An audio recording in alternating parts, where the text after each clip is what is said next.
안녕하세요. 볼리TV를 운영하고 있는 축구 해설위원 서영욱입니다. 풋볼리스트가 투어야와 함께 진행하고 있는 축덕원정대, 대한민국에서 가장 오래 또 가장 많은 분들과 함께 해왔습니다. 지난 2016년에 출범한 이래로 벌써 8년차에 접어들었는데요. 코로나 때문에 잠시 멈췄던 원정을 이번에 다시 시작합니다. 첫 원정대는 2월 22일 출발인데요. 예정된 인원이 다 모이면 제가 동행합니다. 맨유와 바르셀로나의 올드트라포드 대결, 황희찬의 울버햄튼이 런던에서 펼치는 풀럼전, 그리고 이번 겨울 정말 어마어마한 돈을 뿌린 첼시를 홈으로 불러들이게 될 손흥민의 토트넘 경기까지 흥미로운 시합들이 기다리고 있는데요. 3월에는 저희 김민재통, 김종용 기자와 함께 떠나는 김민재, 무리뉴, 손흥민 직관, 이탈리아, 영국 2개국, 2개국 원정대 기다리고 있습니다. 저와 함께 유럽에서 축구 보러 가실 분, 주요 리그? 네. 이적 시장이 지금 끝나고 이제 5일이 됐는데 오늘 최대 이적 10명을 먼저 말씀을 드려볼 거예요. 네. 그러니까 이번 이적료가 아니고 이 선수한테 책정한 트랜스퍼마케트의 그 적정 몸값 같은 거 있잖아요. 그것까지 감안해서 그게 높은 선수는 뭐 임대거나 프리일 때도 넣는 거죠. 자체 기준으로. 네. 자, 순서대로 한번 살펴보면 1위는 뭐 다들 아시는 그 선수입니다. 엔소 페르난데스. 네. 프리미어리그 이적료 기록을 세운. 그 2위도 첼시입니다. 무드릭. 그고요. 그리고 3위는 주앙 칸셀로, 바이에른으로 임대를 갔고요. 4위가 리버풀의 각포. 그리고 5위가 또 첼시인데 이제 주앙 펠릭스 임대료 치고 굉장히 비싼 돈을 주고 갔고요. 뉴캐슬이 앤서니 고든을 에버튼에서 데려왔고, 7위에도 첼시, 8위도 첼시인데 7위는 이제 바디아실, 8위가 마두에케, 9위는 이제 첼시가 떠나보낸 아스날로 보낸 조르지뉴고요. 10위는 단주마입니다. 10명 중에 첼시만 5명이고 영입한 선수가 첼시가 내보낸 선수 1명입니다. 첼시 이야기부터 좀 해봐야 될 것 같은데, 무드릭이 이제 8천만 유로의 이적료를 기록을 하면서 이미 겨울 이적시장 역대 최고 이적료 기록을 깼었거든요. 그렇지. 네, 그걸 이제 엔소가 바로 또 깼죠. 그리고 엔소는 그걸 넘어서 프리미어리그 역대 최고 이적료 기록을 깬 거죠. 그릴리시가 원래 1억 파운드였는데 그걸 넘어서게 된, 첼시가 거의 겨울 이적시장을 다 지배를 했다라고 봐도 무방하죠.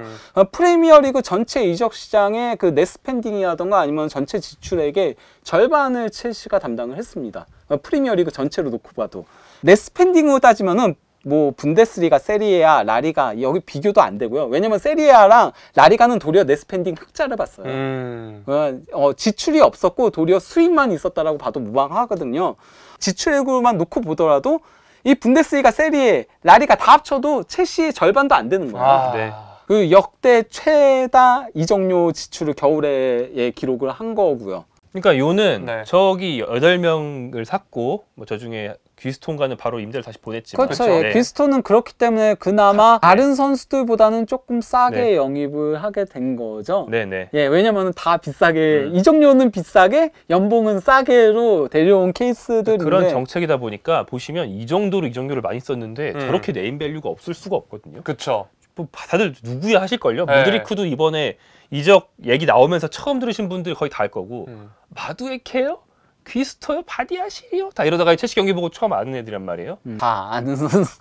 물론 이제 진짜 심각한 당신처럼 중증의 씹덕들은 다 알지만 경덕은 모르거든요. 근데 아무튼 안드레이 산토스는 뭐 당연히 잘 몰랐는데 영입되자마자 지금 브라질 청소년 대표팀 가가지고 엄청 잘하고 있죠. 남미 청소년 대회 지금 진행 중이거든요. 20세 이하 월드컵. 20세 이하 코파 수다메리카는 하고 있는데 지금 골을 몰아치고 있습니다. 그래서 잘 샀다 느낌도 나고 있고, 아무튼 그렇단 말이에요.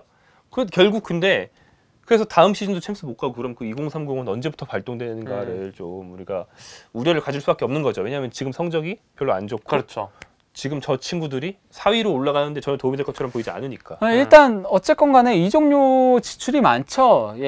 그러니까 조금은 뻥튀기 된 이적료들이긴 하죠. 무드리크가 그러니까 저는 잠재성은 있는 선수라고 생각해요. 이 선수가 일단 속도는 타고났거든요. 거의 가자마자 프리미어리그 이번 시즌 최고 속도를 찍었으니까요. 그리고 이 선수가 제가 높게 사는 부분은 그거예요. 굉장히 전환 드리블에 강해요. 그러니까 딱 꺾어서 하는 그 전환 드리블이 정말 빠르거든요. 그 빠른 속도에 전 그게 그리고 약간 무드리크에 조금 우려되는 지점이기도 해요. 부상? 예. 부상 위험이 조금 있지 않을까 싶긴 하고, 그리고 무드릭 같은 경우는 좀 이 선수가 몸싸움 같은 것들은 아직 그가 더 커야 돼요. 아직. 그리고 뭐 그러니까 위치 선점이라던가 이런 것들은 좀 약점이 있거든요. 그래서 더 커야 되긴 하는데 얘도 키워볼 만한 선수라고 생각해요.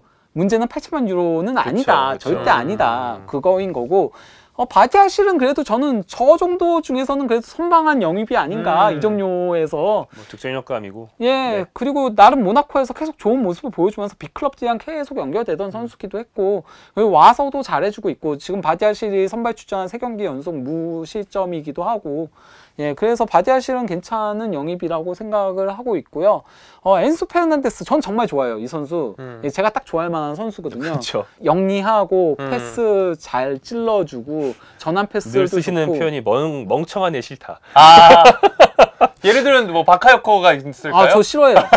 원래부터 싫어했어요. 완전 저 그래서 반대. 바카요코 모나코에서 막 떴을 때도 아니야 이랬었어요, 저는. 근데 엔소는 되게 영리하고 그리고 심지어 이 선수가 수비력까지도 갖추고 있거든요. 그렇죠. 예, 그래서 굉장히 잠재력이 높고 이 선수는 무조건 성공. 저는 그냥 벤피카 가기 전에도 이 선수는 성공한다라고 얘기를 했었거든요. 그래서 리버풀이 왜 엔소 영입 안 하냐, 바로 영입했어야 됐다라고 얘기를 하기도 하고 했었는데, 엔소는 좋은 영입이라고 보지만 문제는 1억 2천만 유로가 예, 프리미어리그 역대 최고 이적료가 좀 그렇다라는 거죠. 거기다가 이제 마두에케는 저는 리스크까지 있는 영입이라고 생각을 해요. 이 선수가 물론 뭐 PSV에서 나올 때 뭐 반짝이는 모습들을 보여주고 한 적은 있긴 하지만은 일단 부상 위험이 굉장히 크거든요. 지난 시즌도 부상 후 거의 경기를 많이 못 나왔고 이번 시즌도 부상 후 많이 빠졌어요.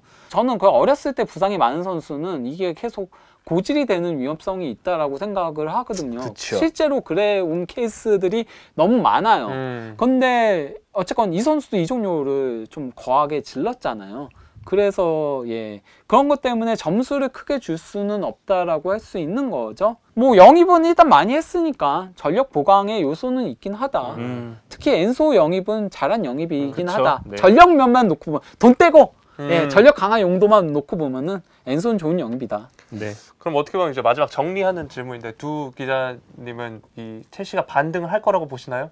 소 반등밖에 못해서 아, 결국에는 뭐 컨퍼런스 가지 않겠나. 컨퍼런스. 네. 저도 소 반등은 그 이상은 안 돼. 해야 한다라고 봐요. 보엘리 구단주가 완전히 미국식 사고방식, 미국 구단 운영하듯이 운영을 하거든요.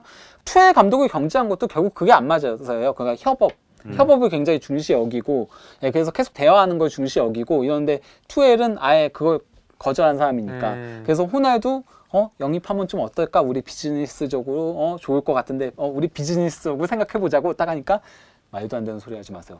딱 이러면서 그러면서 그때부터 이제 둘이 삐끗 하더니만 결국은 경질되게 된 거고, 반면에 이제 포터랑은 협업이 되고, 그리고 또 이제 당장의 성적보다는 장기적으로 빌드하는 약간 좀 미국식의 리빌딩, 그쵸, 리툴링, 약간 좀 이런 개념으로. 이게 축구에서는 솔직히 말하면, 왜냐면 이게 미국 스포츠는 되는 게 드래프트 제도가 있고 이러거든요. 강등도 없고. 그쵸. 예, 강등이 강등도 없죠. 없고. 그러니까 뭐 최하위에서 드래프트 픽 좋은 거 따갖고 와가지고 리빌딩 하면 되는 거거든요. 그리고 그래서 리빌딩을 하려면 의도적으로라도 최하위를 연속으로 찍어야 되고. 그렇죠. 그래서 탱킹이라는 그게 말이 그렇죠. 네. 예. 근데 이게 축구에서는 통용되지 않는데 어쨌건 이런 식의 운영 방식을 현재 가져가고 있어요. 그래서 저는 포터 감독이 성적이 좀 안 나오더라도 다음 시즌 초반까지는 기회를 줄 거라고 생각을 해요. 자기랑 협업이 되는 사람이니까. 후반까지 가다가 그때까지 안 되고, 그리고 챔피언스리그 한번 못 나가면 얼마나 재정적인 타격이 크고 이런 것들을 깨닫게 되면은 그러면 조금 변하지 않을까 싶긴 합니다. 그렇지. 미국은 뭐 그런 탱킹 시즌이 길어지면 뭐 이를테면 필라델피아 76ers NBA 팀이 한 몇 년 탱킹했거든요. 그때 이제 팬들이 필라델피아가 뭐 종목을 가리지 않고 서포터들이 되게 거세요. 필리건이란 말이 미국에서 유명한데, 필건들이 막 때려 부시려고 드니까 트러스트 더 프로세스, 예. 우리의 그거 프로세스를 유명하죠. 제발 신뢰해 달라. 아. 그러면서 당시 그 탱킹 해가지고 뽑은 첫 번째 유망주가 조엘 엠비드라는 센터인데, 이 선수 별명 자체가 더 프로세스가 됐어요. 예. 그 네, 뒤로- 엔비드가 오자마자 시즌 아웃 부상을 당했었죠. 네. 그리고 엠비드 뒤로 그것도 어떻게 보면 탱킹에 도움이 됐죠. 예, 본의 아니게. 그렇죠. 그래서 1픽들을 계속 모았는데 결과적으로는 실패했어요. 아. 엔비드 빼고 나머지는 실력이 생각보다 안 좋고 부상당을 해서 다 나갔거든요. 그래서 그런 거 사실 선거 쉽지 않은데 시몬스. 예, 시몬스, 뭐 마켈 펄츠. 근데 그런 것처럼 그쪽은 일부러 최하위를 하면서 일부러 픽을 모은다 이런 개념이 통할 수는 있어요. 뭐 안 좋은 거지만. 네. 근데 이제 유럽 축구는 불가능하다. 예. 거기다가 미국은 뭐 예를 들면 사치세 같은 것들도 있고 예, 그리고 샐러리 캡 같은 것들도 있고 그렇죠, 그렇죠. 예, 제도적으로 좀 막는 것들이 있거든요. 제도적으로 내려갔다 올라갔다를 예. 권장하죠. 리그가 하나인 대신에. 이게 그 리그가 하나여서 가능한 거예요. 근데 유럽은 리그가 여러 개잖아요. 그렇죠. 예, 근데 그걸 어떻게 통일화를 못 시키니까. 돈 많이 쓸 거면 영원히 위에 있어도 돼. 이게 유럽인데 뭐 사실 말하면 보엘리 회장이 아직도 그런 마인드를 가지고 있다면 이번 시즌에 설령 성적이 떨어져서 15위로 마무리를 하더라도 포터를 안 자를 생각일 수도 있는 거죠. 예. 뭐 프로세스인데 이러면서. 첼시 팬들은 계속 항의를 하고 있거든요. 포터 잘라라, 투엘을 데려와라 막 이런 거 하는데 그 첼시 출입 기자들이라던가 이런 사람들은 죄다 뭐 현재 보엘리랑 이제 보드진들은 포터를 믿는다. 프로세스 모름? 예. 심지어는 이렇게 유망주가 잔뜩 온 시즌 성적을 약간 포기할 수도 있는 이런 시즌에는 버텨줄 감독이 있으면 오히려 고마워합니다. 아. 네. 괜히 연봉 많이 받으면은 더 이게 안 맞는 거예요. 오히려 이럴 때는 그냥 코치 감독을 예. 올려서 잠깐 땜빵으로 쓸 때도 있어요. 네. 1년 그러면서 이제 승부처에 그러면은 조금 명장급을 데려와가지고 그렇게 하는 방법도 있는 거죠. 예. 그래서 만약에 뭐 그렇게 해서 대박 나면 진짜 대박인 거고. 그렇죠. 네. 네. 물론 포토가 아직까지는 그럴 것 같지는 않지만 네. 예, 뭐 모르는 거니까. 네. 네.